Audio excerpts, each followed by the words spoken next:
Bayangkan dunia tanpa bank, tanpa notaris, tanpa birokrasi, tapi transaksi tetap berjalan, aman, transparan, dan langsung. Itulah janji sebuah teknologi yang bernama blockchain. Tapi, apa sebenarnya blockchain itu? Apakah cuma tren sesaat, atau benar-benar fondasi masa depan digital? Dalam beberapa menit ke depan, kita akan kupas tuntas dari konsep dasarnya, cara kerjanya, sampai mengapa teknologi ini dianggap revolusioner.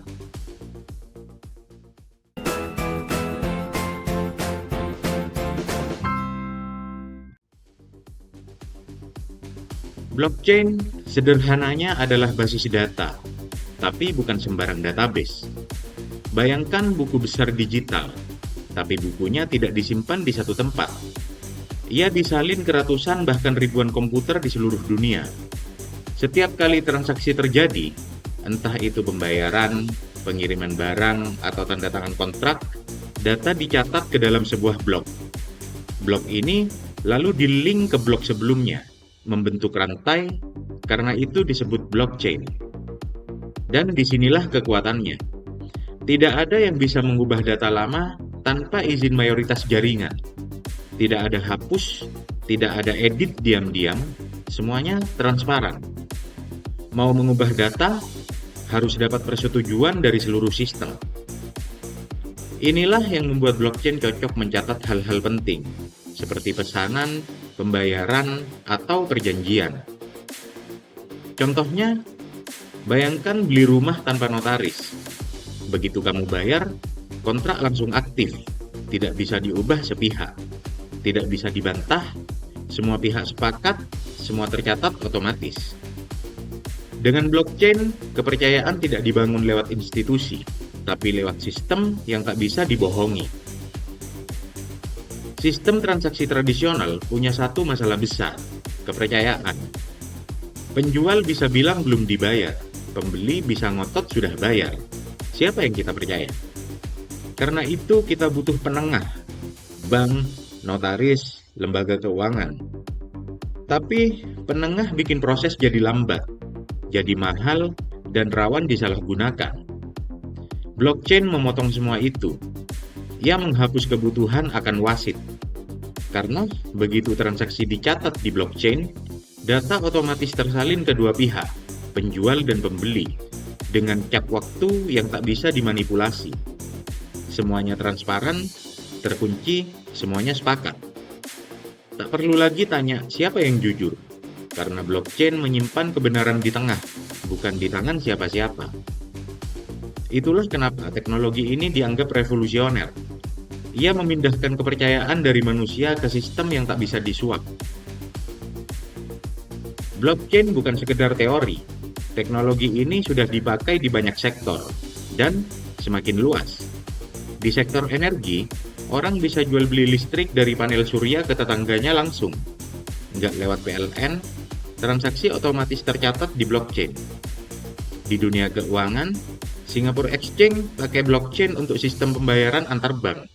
Hasilnya, transaksi ribuan akun yang dulu memakan waktu, sekarang selesai otomatis real-time.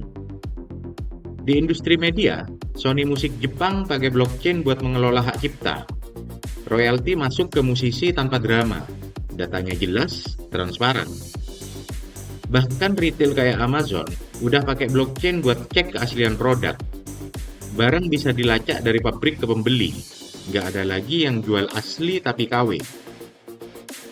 Intinya, blockchain itu bukan masa depan, dia sudah jadi masa kini. Tapi, kita baru lihat permukaan dari potensinya. Apa yang bikin blockchain beda dari sistem database biasa? Jawabannya ada di 3 fitur inti. Pertama, desentralisasi. Tidak ada pusat kontrol, tidak ada satu server yang bisa dimatikan, semua data tersebar di ribuan komputer di seluruh dunia. Sistem ini bikin blockchain tahan sensor, tahan manipulasi. Kedua, immutability. Begitu data dicatat, tidak bisa dihapus. Kalau ada kesalahan, kamu cuma bisa bikin tambahan catatan baru, tapi yang lama tetap ada. Ketiga, konsensus. Sebelum data masuk, harus ada persetujuan dari mayoritas jaringan. Artinya, tidak cukup satu orang asal tulis data seenaknya. Gabungkan ketiganya, dan kamu dapat sistem yang transparan, jujur, dan nyaris mustahil diretas. Inilah fondasi yang bikin blockchain dipercaya, tanpa harus percaya pada siapapun. Oke, sekarang bagaimana sebenarnya cara kerja blockchain? Pertama, transaksi dicatat. Setiap kali aset berpindah tangan, baik itu uang, kontrak, atau informasi, semua data itu dikemas jadi satu blok. Kedua, konsensus. Jaringan harus sepakat bahwa transaksi itu valid. Beda blockchain, beda aturan. Tapi prinsipnya sama. Data tak bisa masuk tanpa persetujuan bersama. Ketiga, blok ditautkan. Setiap blok baru disegel dengan kode unik, disebut hash. Hash ini terhubung ke blok sebelumnya, membentuk rantai. Ubah satu blok saja, dan seluruh rantai ikut rusak. Keempat, ledger disalin ke seluruh jaringan. Semua node komputer di jaringan mendapat salinan identik. Nggak ada versi palsu atau versi editan. Blockchain itu seperti menumpuk balok kayu. Mau bongkar satu aja, seluruh menara bisa runtuh. Inilah kenapa blockchain disebut trustless trust. Kamu nggak perlu percaya siapapun, karena sistemnya sendiri nggak bisa bohong. Blockchain nggak cuma satu jenis.